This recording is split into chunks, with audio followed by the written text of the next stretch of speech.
Hello, everyone. We are very happy to welcome you to a new online PentaBAR in English again this time, in order to cover Europe and US as well, not only Mexico and Latin America. For the ones that don't know me, I am Andrea Tatarush. I'm Project Director and Practice Manager for Pentalog Mexico.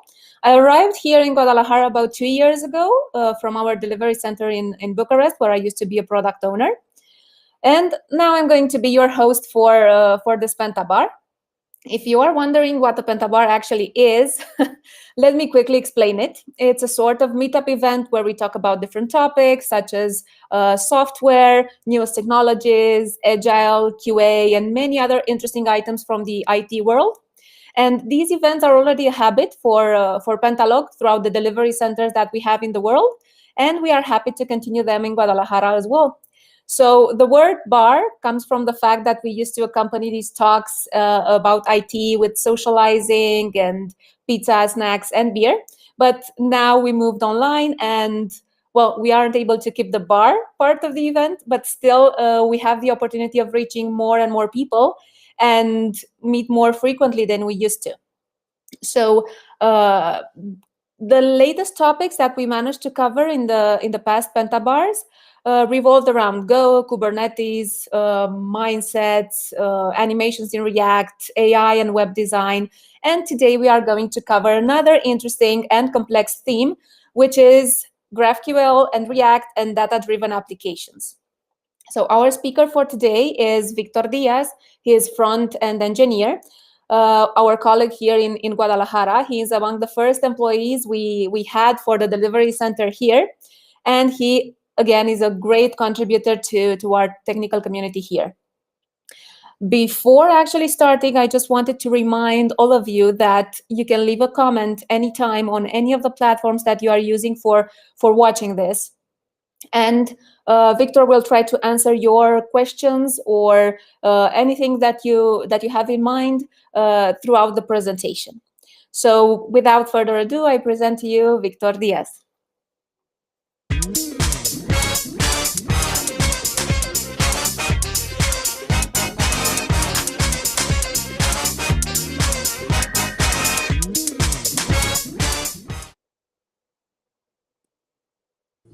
Hello, Victor. Hello, Andrea. How are you? I'm very well, thank you. I'm really excited about this new theme. I don't know anything about GraphQL, so I'm really looking forward to seeing your presentation. And also, I don't know too much about data-driven applications, so I hope that throughout the presentation, you will be able to explain that to us. Yes, thank you very much for having me. It's a great honor to present you this topic. And yes, you mentioned GraphQL is actually relatively new. So we're into this new technology and how it has impacted data-driven applications. To introduce myself, I'm a full-stack engineer. Right now, I'm working for a business intelligence application. And for today, we're going to talk about React and GraphQL. So this is the agenda for today.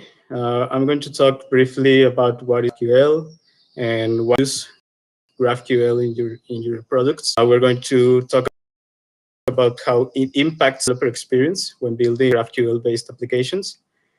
And we're going to compare the two most popular GraphQL clients for React, which are Apollo and Relay. And just at last but not least, it's a very interesting approach, which is called backend-driven UI, which is GraphQL facilitated. And so, before we GraphQL is basically a query language for APIs. It's a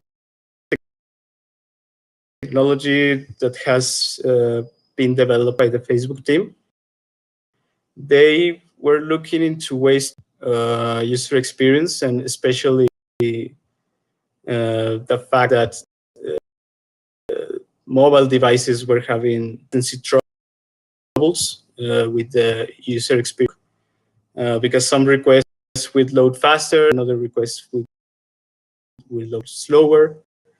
So GraphQL is a query language specification that Facebook, I think they've been developing it since 20, more or less, but they open source it. And GraphQL is considered an alternative to REST APIs.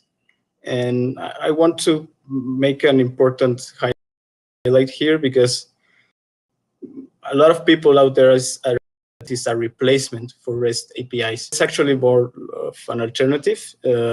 It doesn't substitute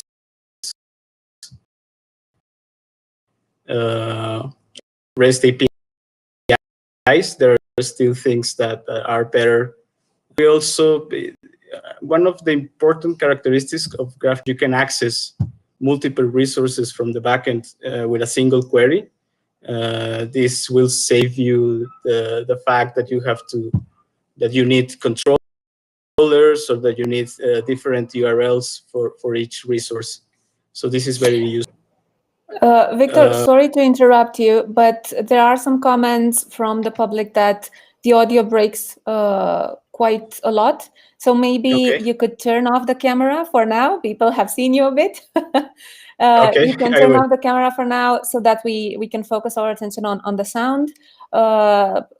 Nora from our production environment, let me know if I will need to cut my camera as well. So for the moment, I think we can go this way. Better now? Can you hear me? Yes. So go on with GraphQL. Hopefully things will be better now. Okay, please interrupt me again if it's failing. Perfect. Okay, so and the last point we have that one way to organize these backend applications is instead of endpoints. So this is very useful. We will see in a few how this actually works. So why GraphQL? Why would you choose to dump your REST APIs in GraphQL?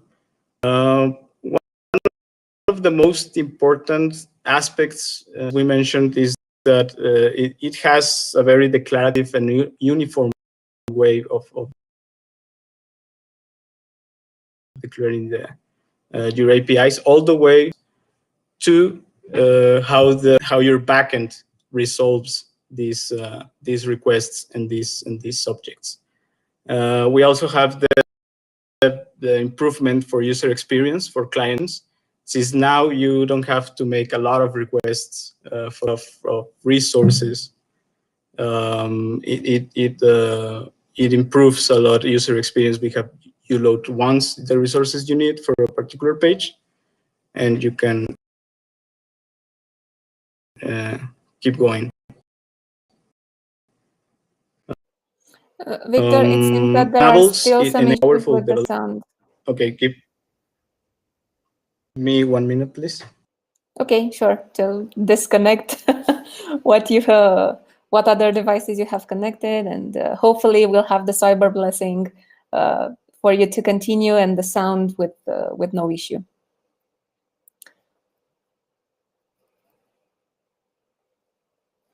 Well, in the meantime, I see there are a lot of people present in the live as well, and there were a lot of people interested. So looking forward to seeing as many of you as possible.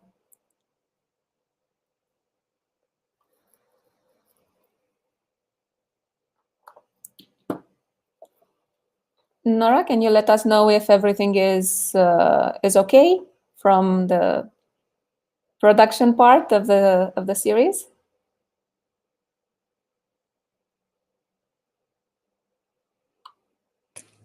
Okay, sorry, I'm back. Can you share your screen? Yes, perfect. Okay, hopefully that improved the audio.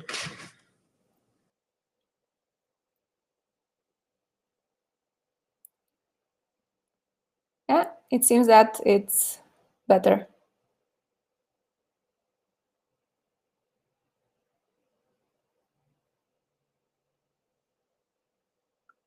And we are trying now to share the screen from Victor's side. And then we'll see if the sound is going to be better.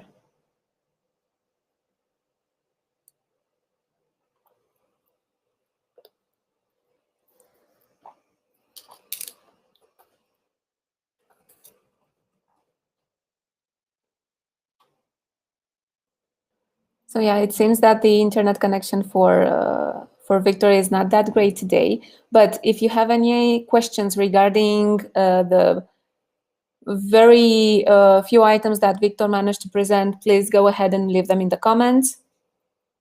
If you have interest in any other topics, please put them in the comments as well, and we can take them into account when planning our next PentaBARs.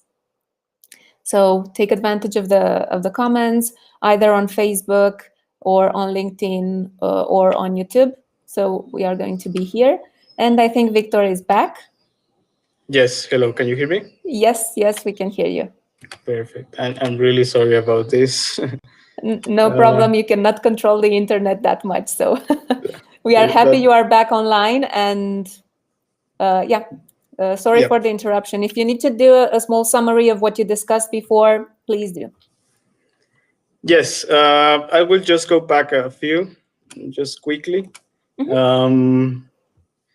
So GraphQL, one of the key things is that you have only one endpoint, and you, through the query, describe what kind of resources you want and what kind of related resources from that you want.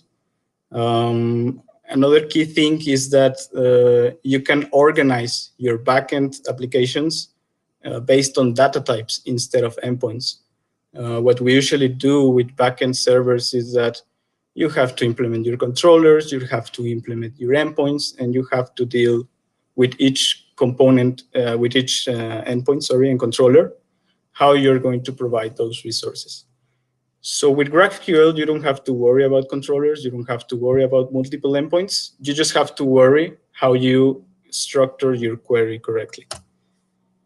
So why GraphQL?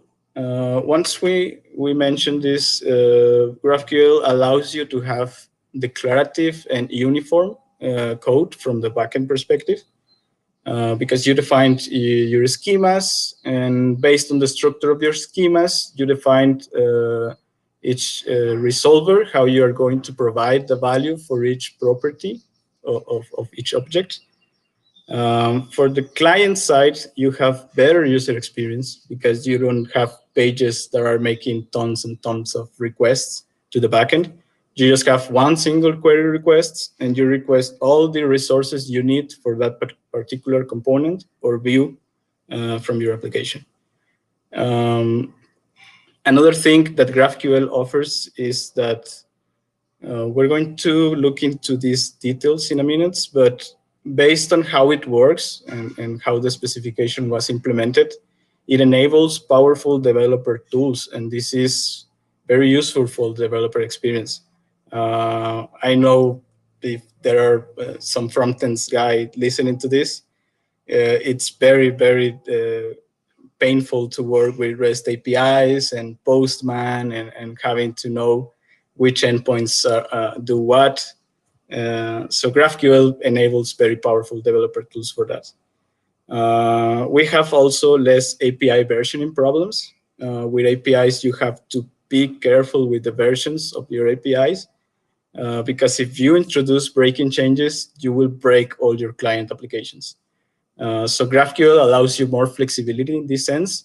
It's possible to have versioning on GraphQL, but it gives you a better way of evolving your API without having different versions of it.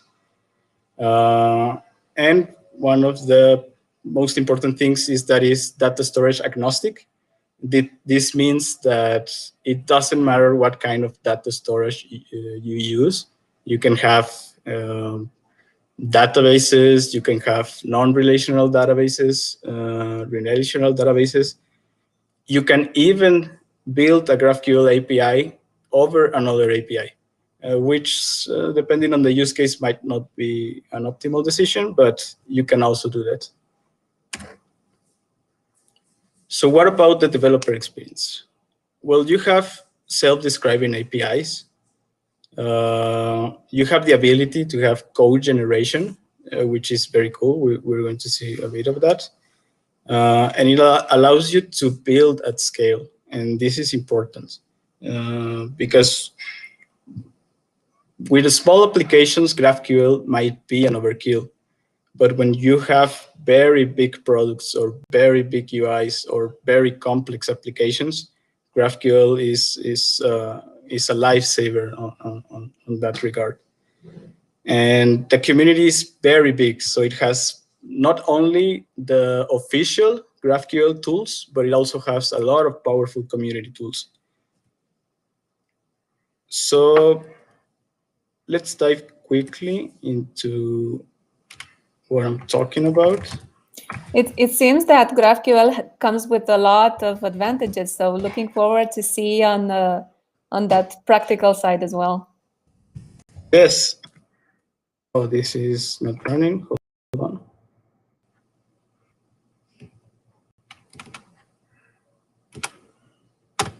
So I have here a very simple backend, GraphQL backend. Let's see if it starts. Okay. So this GraphQL backend is it's a very simple one. What you're seeing right now, it's called GraphQL.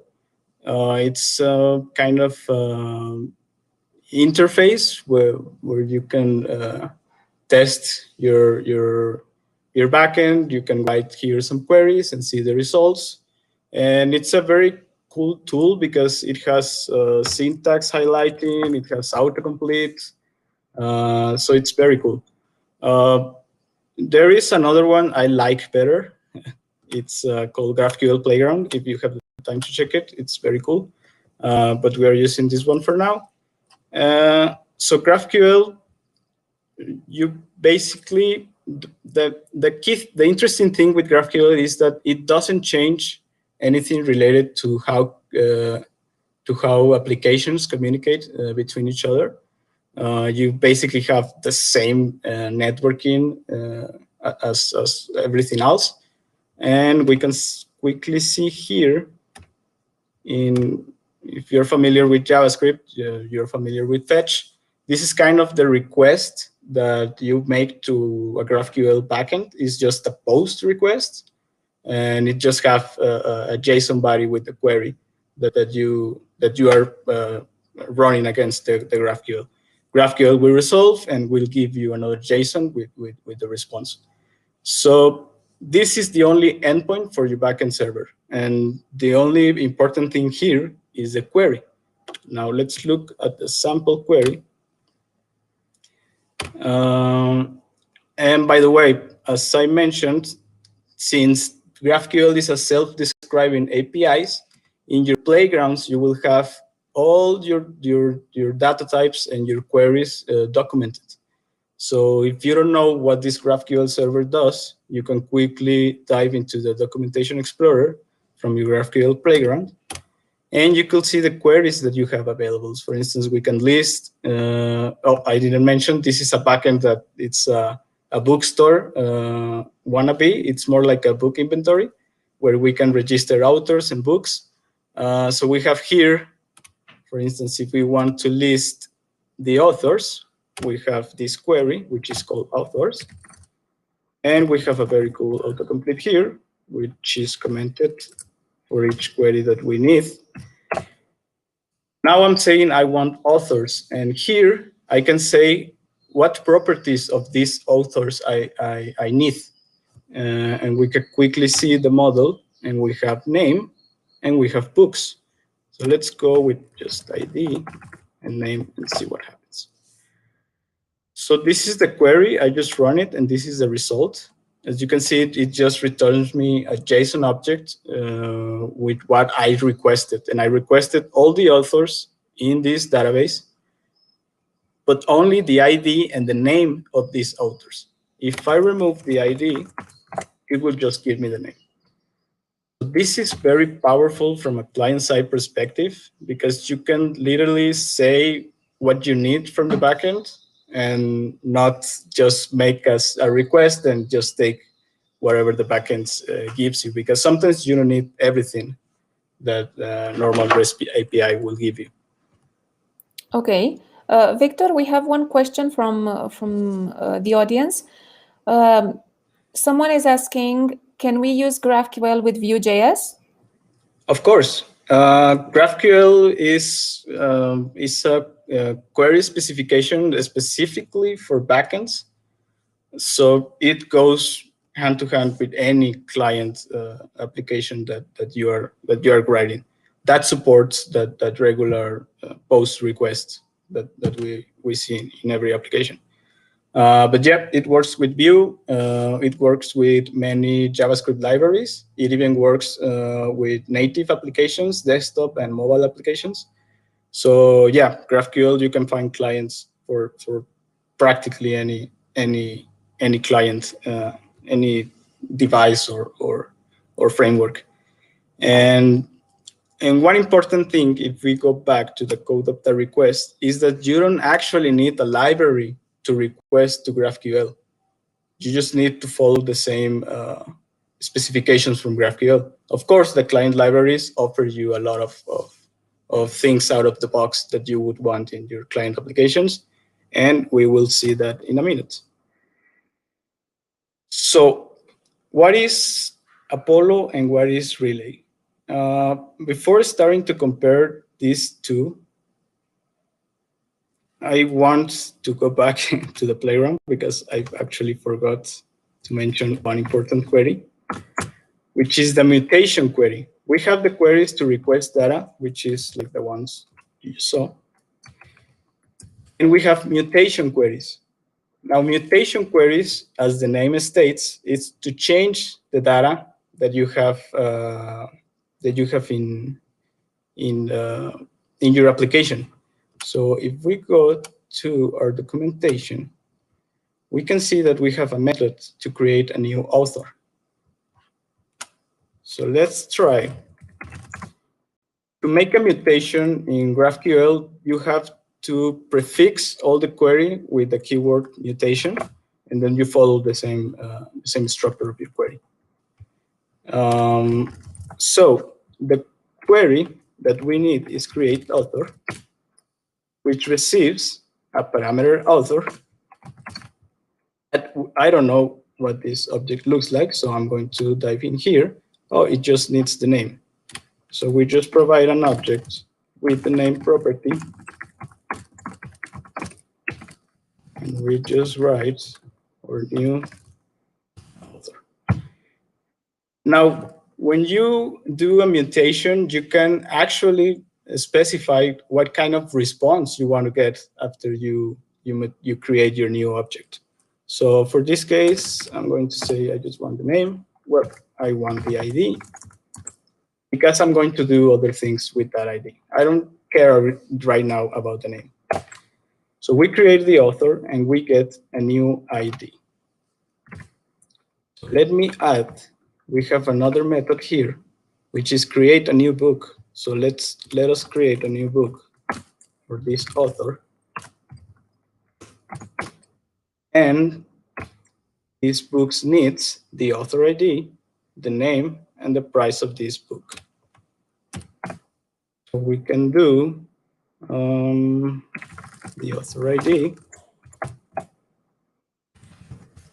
name, and the price of this book. Okay.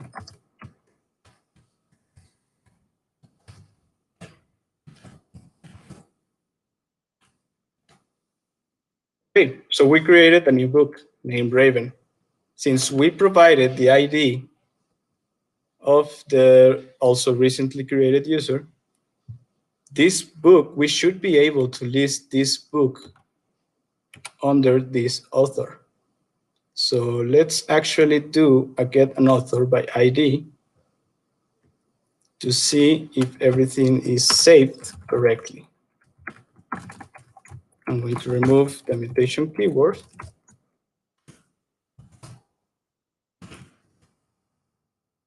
So let's have the name of the author.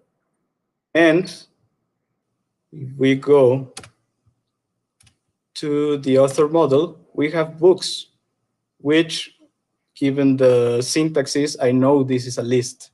So let's grab those books. And since this is a list of a related object, we can actually specify which fields from this child object we need. In this case, I just want the name. Now we have the author, we have the name, and it gives us the list of books that this author has. So this is basic functionality for React, for GraphQL. So now let's go back and talk about the clients. Before we start comparing Apollo and Relay, I want to make a very important comment, and that is Apollo is more than a client, because you can build servers with Apollo. Apollo is a very huge framework for GraphQL with a lot of tools, a lot of it's very huge. They mention on their own description of this framework that they are the industry standard for GraphQL. So I imagine that industry standard means tens and hundreds of packages and modules and a lot of tools. So if you're getting into GraphQL backends, I wouldn't recommend Apollo. It's better to start with easier frameworks because Apollo is very great and will give you a very cool developer experience. But if you don't quite get GraphQL yet, it will be very overwhelming for you. So for the purpose of this comparison, we're just going to compare the Apollo client, not the whole Apollo framework, just the Apollo client that works on React. And we're going to compare the Relay client, which is another solution for GraphQL clients. So what offers Apollo on the React context? Apollo gives you great flexibility because it's very easy to start a project with Apollo client. It's very straightforward, and you can have it running in a couple of minutes. So it offers you great flexibility. It has, as I mentioned, since the Apollo framework is very huge, it offers you a lot of developer tools, not only from official Apollo packages, but also community Apollo packages. It offers you a very easier client-side mocking for data. And what does this mean?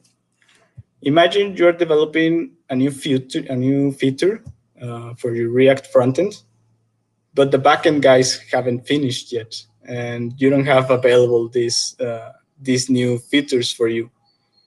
So Apollo client gives you the ability to actually mock missing functionality from the GraphQL server on the client side, so you can keep developing without being blocked by not having the backend server complete.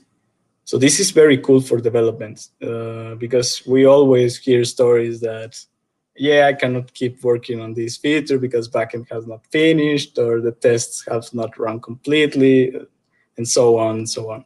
So this is very cool. As I mentioned, it offers you a fast development kickoff. It's very straightforward. Start working with Apollo client. So this is very cool. I'm sorry because my computer is discharging. I need to get my charger. No problem, no problem. So it's actually the first time that I'm hearing about Apollo and Relay. and looking forward to see what Relay has to offer, since you said that it might be overwhelming using Apollo. So yeah, looking forward to that. And we actually have someone commenting that backend failing is impossible. But yeah, we've actually seen that happen, and we know that the person who commented is a backend developer, so you cannot be very objective, Valdo. So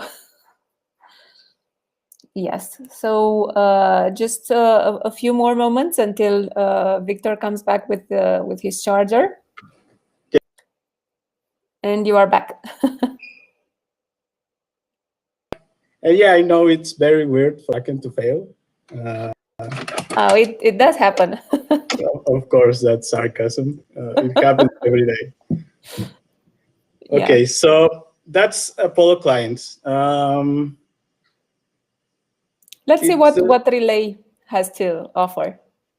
Sure. So Relay, on the other hand, I like many people like to call it an opinionated library, because it's in the library itself. Well, just a bit of background. Relay is a library that was developed at Facebook as well. Facebook actually open sourced GraphQL at the same time they open sourced Relay.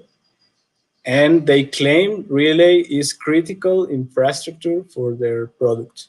So that's a very important comment to come in mind.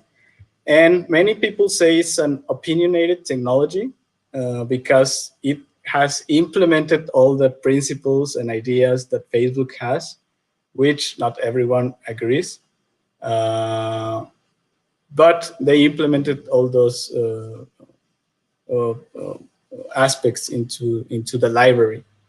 So Relay has scalability into mind. It offers you the ability to scale and work through thousands of components in your front end.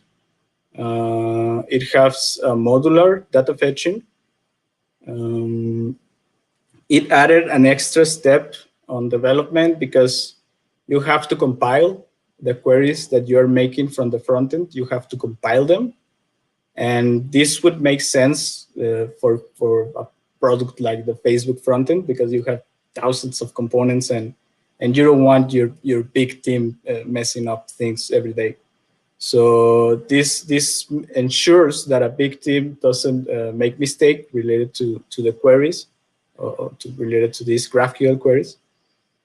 And this gives a kind of principle that you have to encapsulate your components with the data dependencies that it has. And this is a very interesting idea that is coming out of Relay and GraphQL and Facebook, because the way they are structuring the front end is very different on how we are used to. You basically have independent components that have its data dependencies, and by data dependency I mean a GraphQL query with a specific structure of a query that component will use. And you can basically think of it of a GraphQL query that turns into the component props. So it can render whatever is needed for that particular component. So let's actually look at how this looks implemented. Here I have the schema, the GraphQL schema. Let me just give it a bit of zoom. So this is the GraphQL schema for the backend that I'm running right now. It's very simple. We just have the author, we have the book, we have its properties, we have the mutation queries, and we have the regular queries for fetching. Now, as you can see, these comments from our GraphQL schema are translated into our input into our GraphQL playground. That's why we can have self-describing APIs. You just describe your schema, you comment on your schema, and this is what the playground uses to generate the documentation. So this is very cool. So let's actually go and see. Oh, and by the way, this repository, we're going to share it at the end of the presentation. It's comprised by a simple Rust backend, and we have two frontends that are using the Apollo client and the Relay client.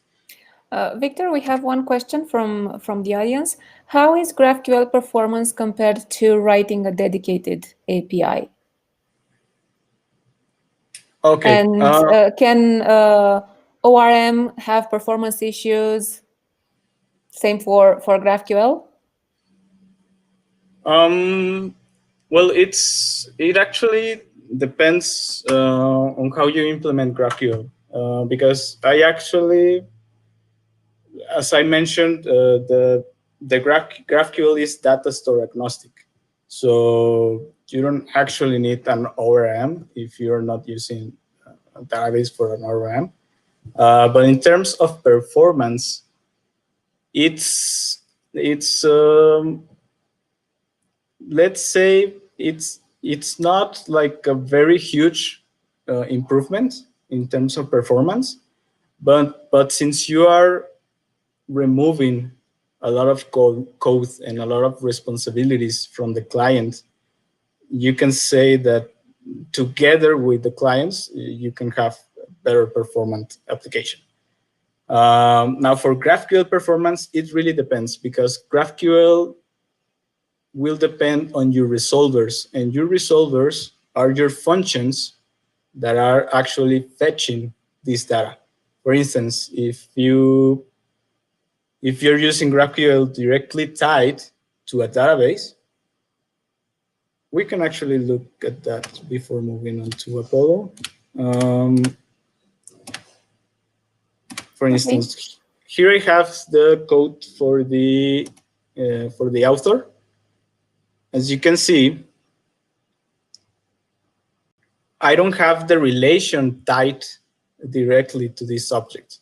So if in the GraphQL query, you request the books property of the author, what it actually does is it connects to the database and fetches all the books with the author ID. So that's basically what it's doing, the resolvers. If you're not using a database, of course, this method will look different. But this is the key thing here. These are the resolvers. You can have many kind of resolvers. You can even have a GraphQL API that connects with multiple databases and multiple other APIs, and you can resolve through this. So the performance of your GraphQL server will depend on how you architecture your data store and how you implement your resolvers. Hope I answered that question. Great, because the next question refers exactly to Apollo and Relay, because someone asks which one is easier to use and which one is more generally used. Apollo. Yeah, Apollo is easier to use, and it's widely used.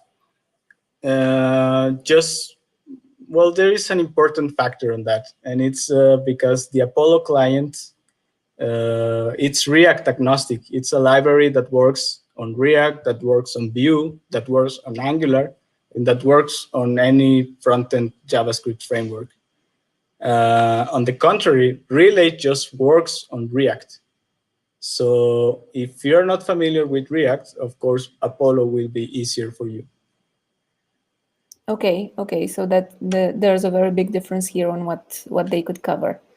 And what we're about to see will answer you in more detail, which is better. Because which is better, I cannot answer. You will have to decide by yourself. But we have different use cases for Apollo and different use cases for Relay. So let's look. Actually, I'm opening. This is the front end for the Apollo client. This is the index for React. If you're familiar with the index, we're just initializing the Apollo client, providing our URL for the for the GraphQL server. In this case, it's my local host. And we have here some cache. We'll talk about this in a minute. So the only thing that you need to do with Apollo is wrap your application into an Apollo provider, where you just pass as a prop your initialized client. So that's the only thing for your application to be wrapped around Apollo. Now, how does it look for, let me actually run this front end. So how does it look for the queries and for the fetching, since this is the most interesting thing? The application is very simple. It's just a React router. We have two routes, the authors and the books. So let's go to the authors. Let me hide this. We're going to see that in a minute. So this is the query that we are using for the authors. If you're familiar, this is the exact same query that we used in our playground. Let me just run it again. This is the same query. Now, if you see here, I have a quick button that says execute query. This is the great GraphQL toolings that we have for our development environments. And this is very cool because if I click here, it will actually run the query against my server and give me the result that we just saw a few moments ago.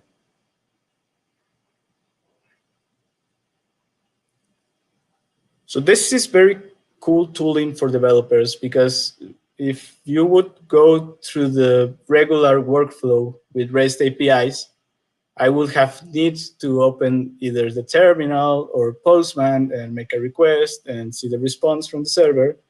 So with GraphQL toolings, we can actually do this while we are coding our components. We'll just close this again.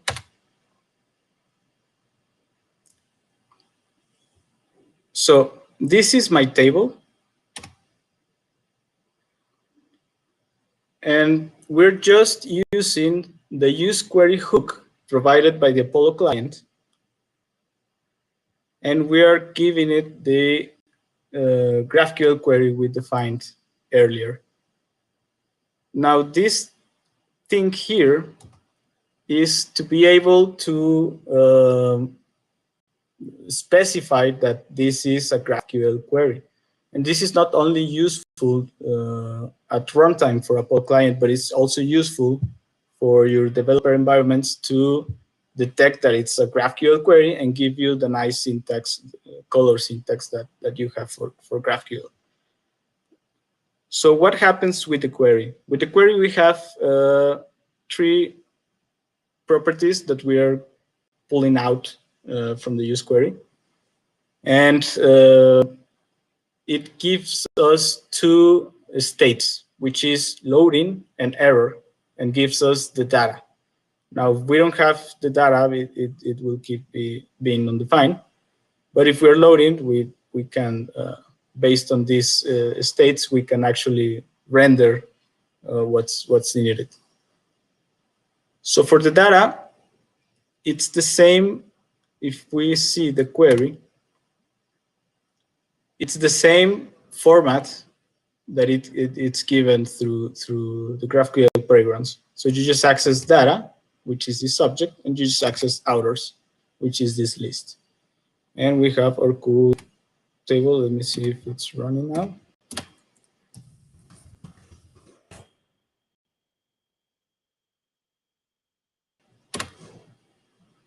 And we have this table, which is basically what we just saw in a minute with the code. Let me just see how the request looks.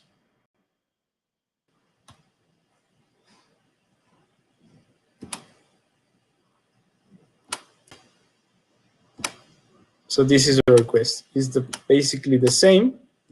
If you analyze The request is just a simple post with the query property that we are sending through here. The thing with Apollo client is that it makes us easier to send these queries and to connect these queries with our components, and to kind of be listening or checking if we are loading, or if it failed, or if we already have data. And for the mutations, we have basically the same. We have a mutation. We have a form which triggers this mutation. Through the hook of use mutation, we pass the query. Here I'm passing a function for uncompleted, which just reloads the page. And for the submit, we're just using the author, which is a method that we're getting from the use mutation hook. Since we're doing a mutation, we have to pass variables. So for that, we're using the variables field of the. We pass an object to the method of the mutation. We pass the variables field, and here we send the variables that we are adding to this mutation. The variable needs to be defined in your query. This is a bit different on how you're doing things in the playground. This is necessary for the Apollo client to match this mutation, because you have to name your queries, and you have to define the typing of the variable that you're passing for this mutation. And this is just a simple form that handles a submit. That's it. So let's see how this works from the UI. We just add it, and here we go. Okay. So that's from the Apollo client perspective. Victor, we have a question on how do you handle authentication? Oh, very interesting question. So for authentication, it's not that it's complex, but you basically have to handle.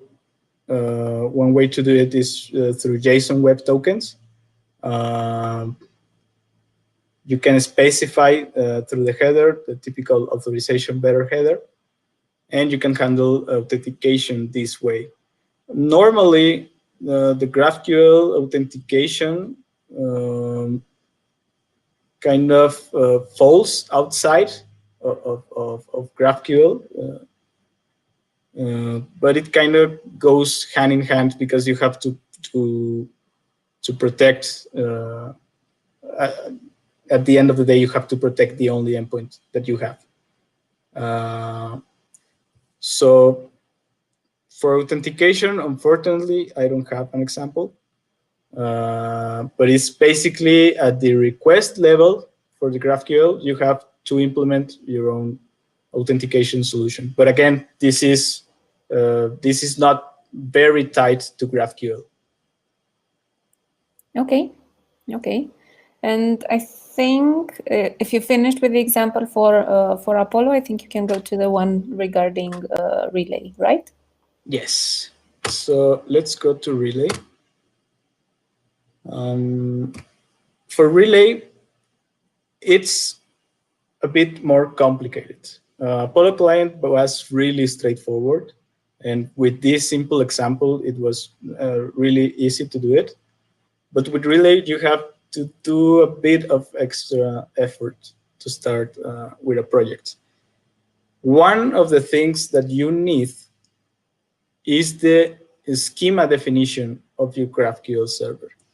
If we look here, we're looking at the folder of the Relay frontend, and we have the schema GraphQL definition. Now, this is something I generated from the backend, and I used the GraphQL tools that are widely available.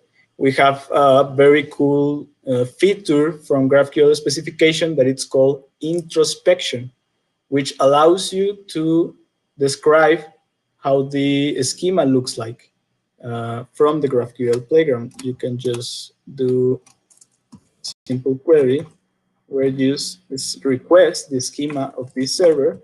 You say, you know, I want all the schema types. Oops, this is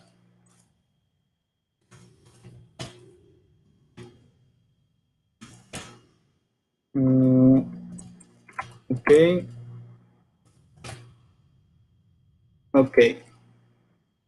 So through introspection, you can request to the server how the schema looks.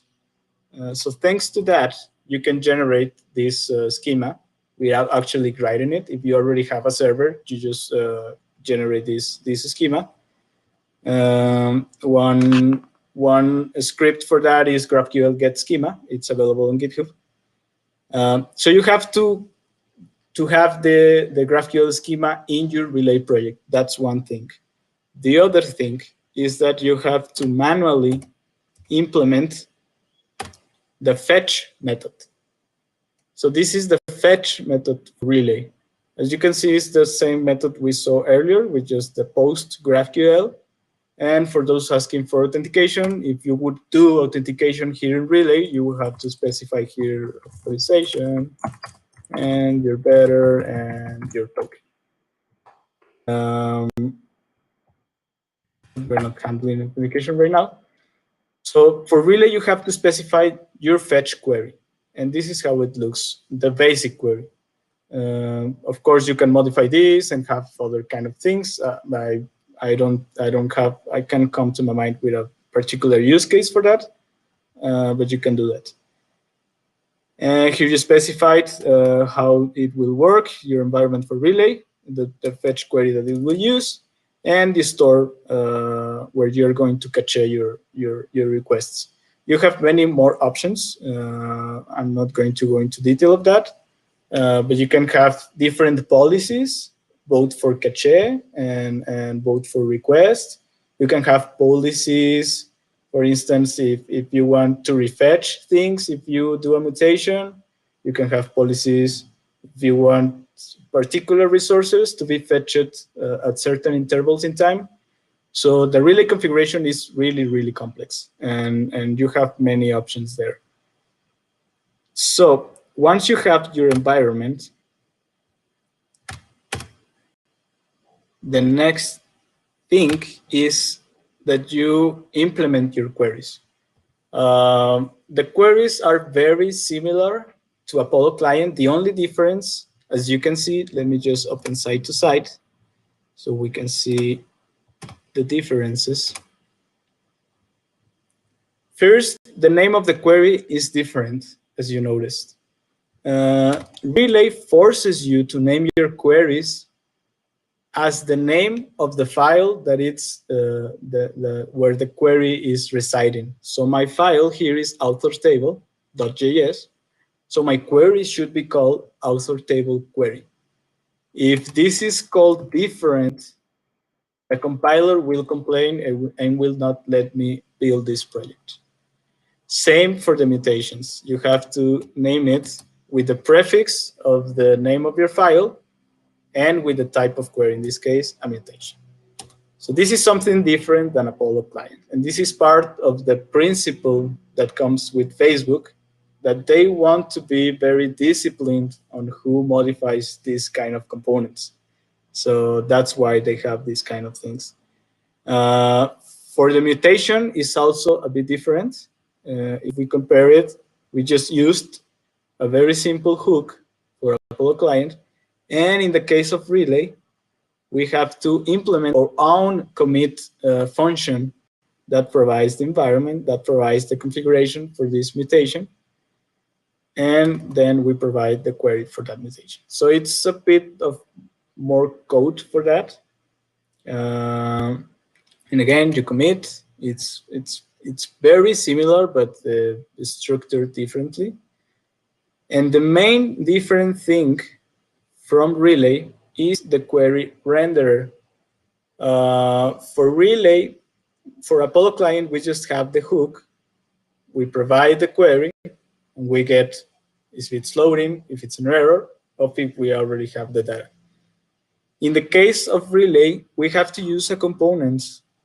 Well, in the particular use case of translating this to this, we have to use a query renderer where we provide our environment, which I showed you earlier, where we provide our query, the variables for that query. In this case, since this is a simple query, we don't need any variables.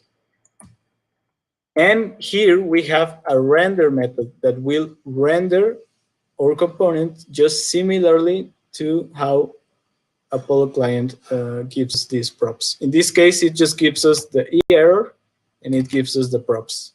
If we have error, it failed. If we don't have props, it's still loading. So this is basically for Relay. Now, the thing that many people don't like about Relay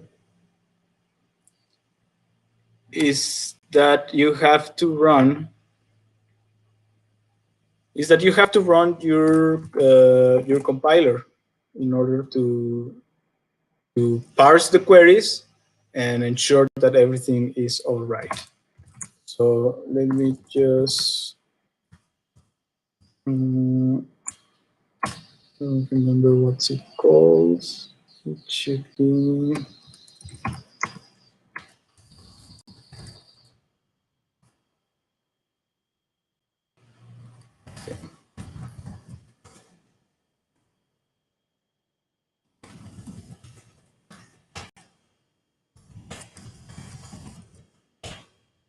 this is a compiler running. Let's hope I didn't modify anything. And what it basically does is that it grabs your GraphQL schema that in my case, I had to generate.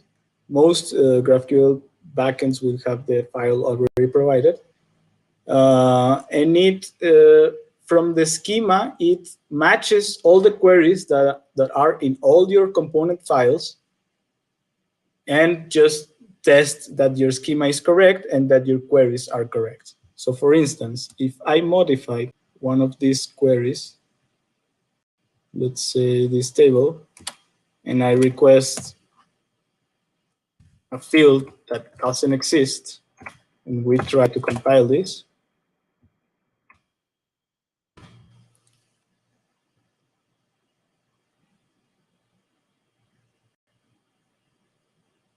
well, I'm on the ground directory. Hold on.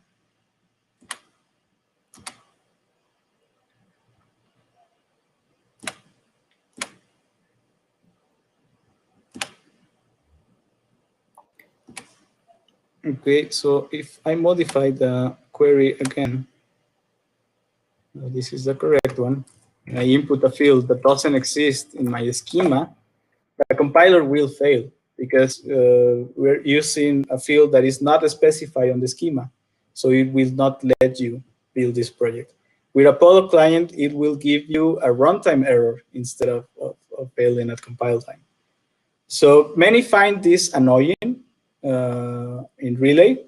But if you think of a massive product with thousands of components, it makes sense to have this kind of toolings because you cannot allow developers to be making critical mistakes, especially in data-driven applications, because since these queries, this data that is arriving to the client will define how your UI looks. So if it's wrong, it's going to break very badly. Okay. So we do have another question, Victor, regarding, do you expect GraphQL to become the industry standard for implementing APIs? Definitely not. Okay. It's a very cool alternative. It's improving every day, but I don't think it will be the industry standard. There are many things that are better with REST APIs. I wish I have all the examples for that. But for instance, file outputting, it's not an easy task on GraphQL. Authentication, you have to go very very specific for that. You also have GraphQL have subscriptions for real-time endpoints and real-time data, but it's hard to implement it on many libraries like Relay, for example. Apollo client has an out-of-the-box solution for that. That's very cool.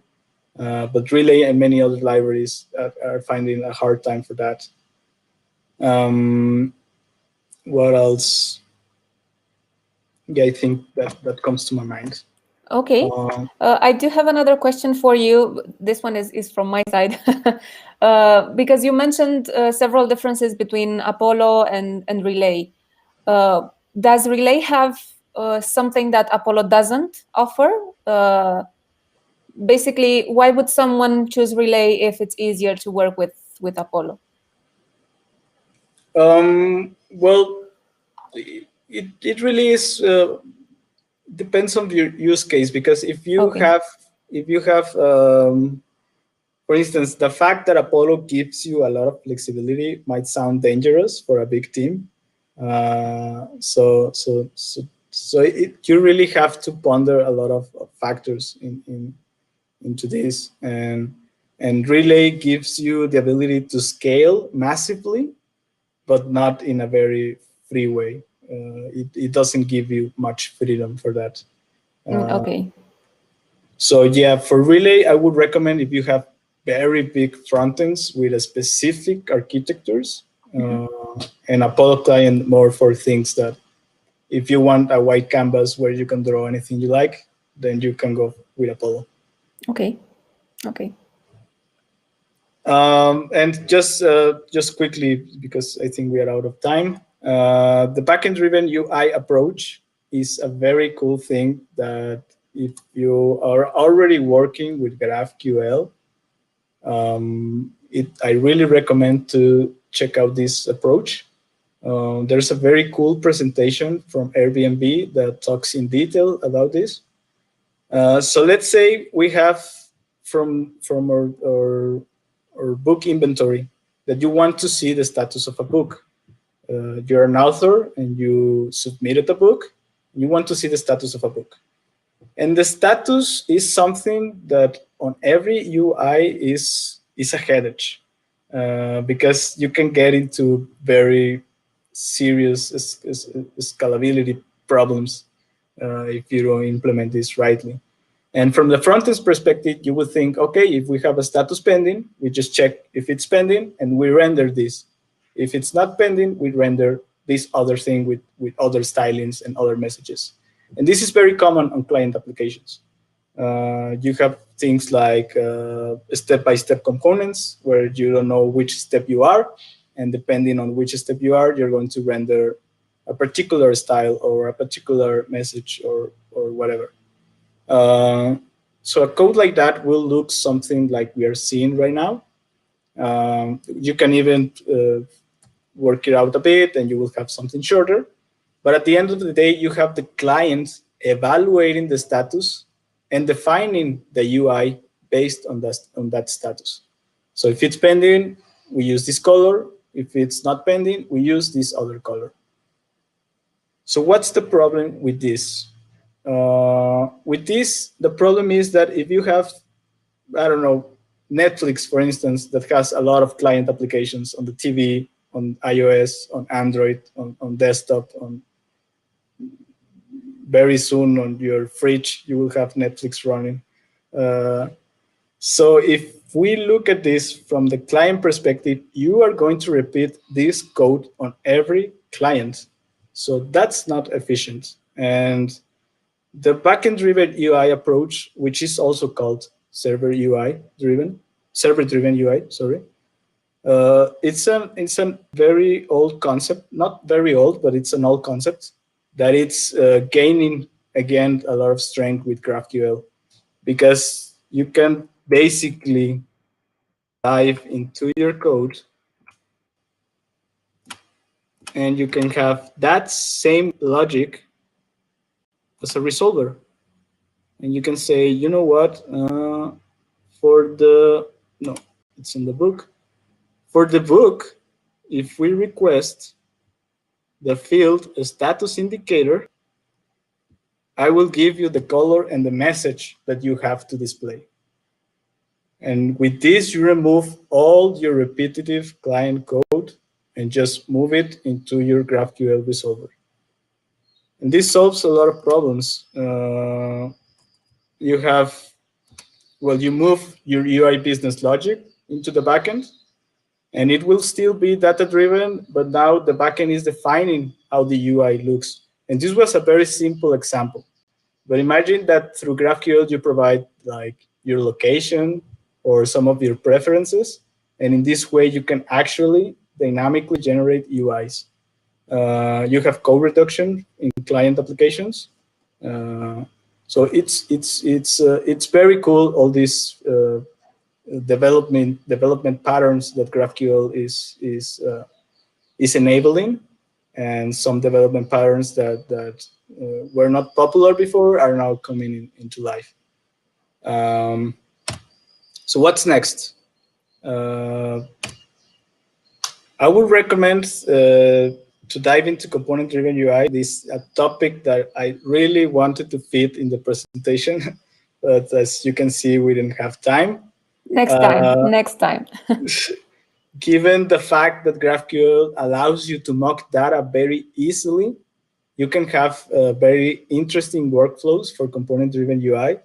If you're familiar with Storybook, for instance, you can have very cool development experience with the Storybook and with mocking data from GraphQL. You can have schema-driven backend and frontend generation. You basically just declare your schema for GraphQL, and based on that schema, you generate the backend and the frontend. And this is very cool because we have already technologies and services that are doing this. You just define your schema, and everything else is automatically generated.